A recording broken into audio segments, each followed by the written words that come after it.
Now, my final guest on episode 2 of the Entertainment Braimer Sports Podcast plays Division I basketball for a college who plays in arguably the best conference in college basketball. The conference is the ACC, and the school is Boston College. Now, without further ado, ladies and gentlemen, please welcome my first female athlete to join the show, Makayla Dickens. Miss Makayla Dickens, thank you for joining the show. I appreciate you stopping by. How you doing? I'm good. I appreciate the opportunity. I really appreciate you. You're the first female athlete to be on the podcast. So before I get started with Boston College, talk to me about your decision to even attend Boston College, living in Virginia Beach, going to Boston. What was the process and ultimately making that decision to go to Boston College? Well, originally I wasn't even supposed to go to BC. I kind of got lucky. I was committed to go to Albany up in New York, and it's just like a smaller school. I didn't really have like those big time offers like ACC, SEC, anything like that. So I chose Albany, and the coach got a position at Boston College, and she asked me to come, and I was like yeah, I'm gonna come. Like it's ACC, top competition in the education, it's pretty good. So I I got lucky, to be honest. Um, I would say I always wanted to play like at a top school, but my recruitment it wasn't like that. Like I wasn't recruited to like top programs or anything like that. So having the opportunity to prove that like I could play at that level, um, it was a no-brainer for me. And you wasted no time proving yourself. As a freshman, you averaged 11.8 points per game, 5.3 rebounds per game, as well as 3.9 assists and 1.2 steals. And you was also named to the All-ACC team and All-ACC academic team. Transitioning from high school to freshman year, how do you think you performed? Um, I feel like I did pretty well, like on the court, but again, like with college sports, there's a lot of like mental aspects that go along with it, like learning how to talk to your teammates. If you have a bad day in school, like how is that going to affect you on the court? So freshman year was good for me, like playing basketball wise, but mentally, I did struggle a lot. Just getting a feel for everything because there were times where I wasn't the best person or the best teammate that I should have been. So I think freshman year was just a year for me to grow when it comes to like being mature and stuff like that. In what ways would you say you matured from, not on the basketball court, but as well as a student and just being a friend and teammate to the people that you share the locker room with? Right. I would say when it came to like school and stuff, I definitely knew how to like balance my schoolwork and things like that, like traveling on the road, uh, when it, my homework in the hotel, things like that. When it comes to like being a teammate and stuff, when you get to college, it's a whole different world. Like in high school, you don't really have to talk on the court; you just play. That's how it is. But in college, talking to your teammates, talking on the court, communicating, um, that's something that I had to learn over the course of my freshman year and sophomore year. It came naturally to me. It was a lot easier. So I think that's how I matured throughout freshman year.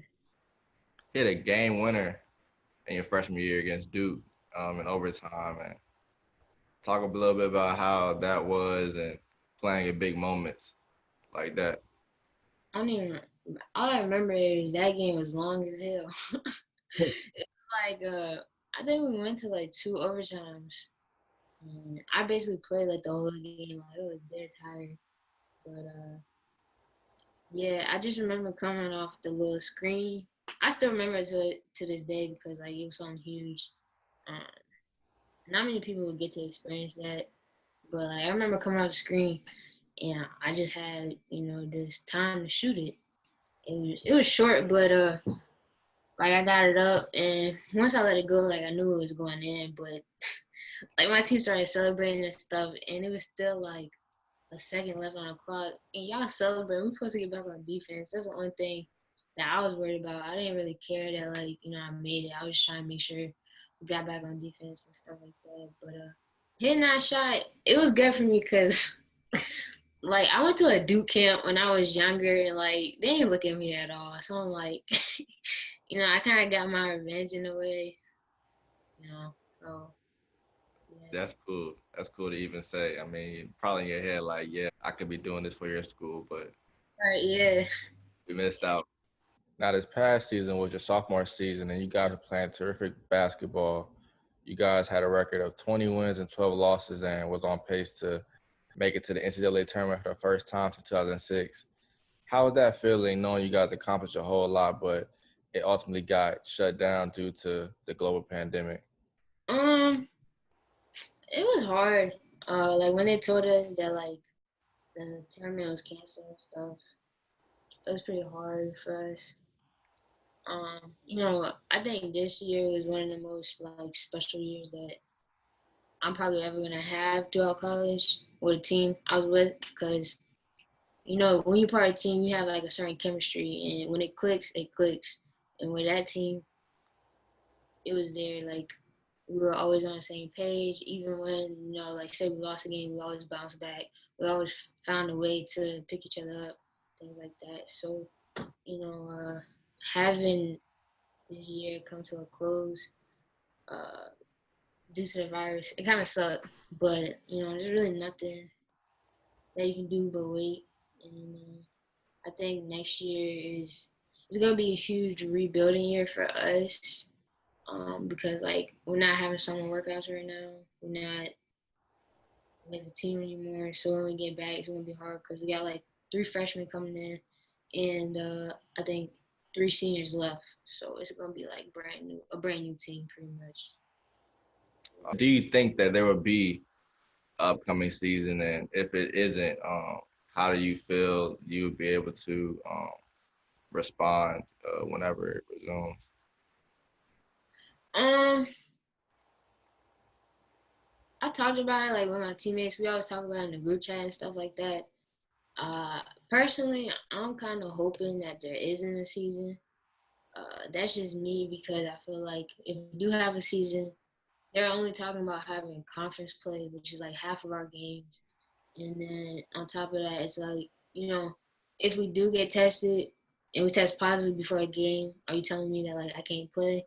So in a way, I feel like, it's kind of taking the year that, you're supposed to have as an athlete away from you. You're not getting everything that you deserve in your year of eligibility. So personally, I'm kind of hoping that they cancel the season or maybe push it back to spring or something like that. Yeah, hopefully you guys resume play. I mean, it's uh obviously showing you guys that you can't take anything for granted with what's going on, and it's important to be thankful and be appreciative with the position you're in because not a lot of people can play college, whatever sport. Like I play college football, you play Yeah, college basketball, and things of that nature. So a lot of people don't get the opportunity. Um, exactly. now, within the meantime, like in terms of not playing, what have you been doing yourself personally to stay ready and stay motivated?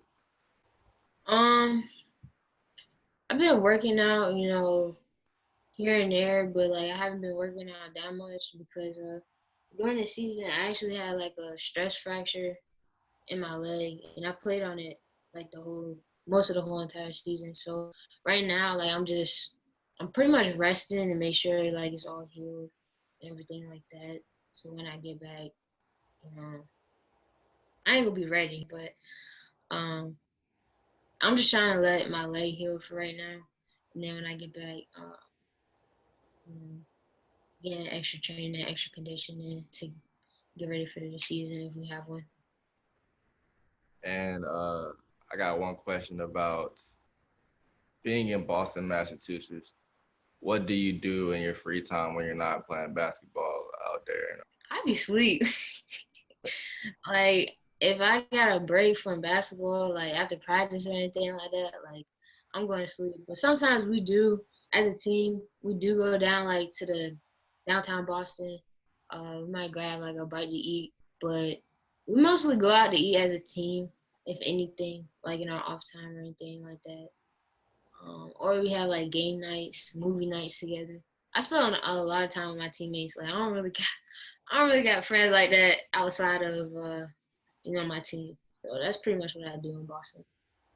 Cool. And like I said, I appreciate you stopping by and joining the show. And before you go, I always play this one game with all my athletes. It's a game segment that I call the No Braimer segment. It's my last name, and it's a spinoff from No Brainer. I'm gonna ask 7 questions to you, and there gonna be some hard questions. So All right. hard, but I also expect you to know the answer. That's why it's be no brainer for your response. All So right. I'm gonna try. you ready? Yeah. Number 1, Jordan 11s or Jordan 1s? I'm gonna go with the ones. The ones. Yeah. Lows are the hot. I like the lows more. Me personally, I like lows more. I like I got like 2 lows actually. I got an orange and a blue one, so I'm more of a low person. Yeah. Number 2, Lil Uzi Vert or Lil Yachty? I'm gonna go lows. I don't like Yachty like that. French fries or tater tots? French fries. Which movie? Love and Basketball or Joanna Man? You want me? That ain't funny.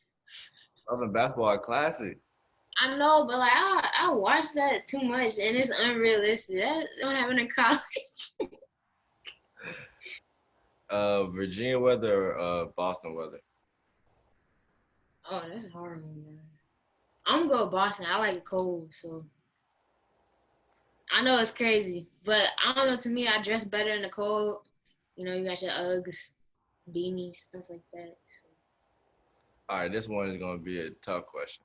So, would you rather have Curry shooting or LeBron's longevity? Mm. I'm gonna go. I'm a huge Curry fan, but I'm gonna go with LeBron's longevity because I feel like you have longevity, you pretty much have everything if your body lasts and stuff like that. So yeah. You can also throughout the longevity, you can work, Yeah. get Yeah. practice. Right. Yeah. And my last question, since you play women's basketball, who's a better WNBA player, Diana Taurasi or Sue Bird? Wow, that's a tough one. That is tough. Ooh. I'm gonna have to go with Tarasi. I feel like she's more of a killer on the inside. My favorite player on the women's side. Candace Parker is like a close second, but Yeah. I've always been a fan of Diana Taurasi's game. And I'm a big Kobe fan, and it's like she's like that woman version of Kobe. Exactly. Yeah. I feel like when it comes to clutch time, she gonna get the job done, in my opinion. Yeah. Well, I appreciate you for stopping by once again, and it was a pleasure having you. And hopefully you guys have a season. And in the meantime, stay safe and enjoy the Virginia weather before you go back to Boston. I appreciate it. Thank you for having me. Now, ladies and gentlemen, that wraps up episode 2 of the Entertainment Braimer Sports Podcast. I want to give a big shout out to my 2 guests that stopped by. And lastly, if you guys didn't see the hoodie, rest in peace, Gigi, and rest in peace, Kobe Bean Bryant, aka the GOAT. I know what it is. We'll be back next week with episode 3. So until then, stay safe and God bless.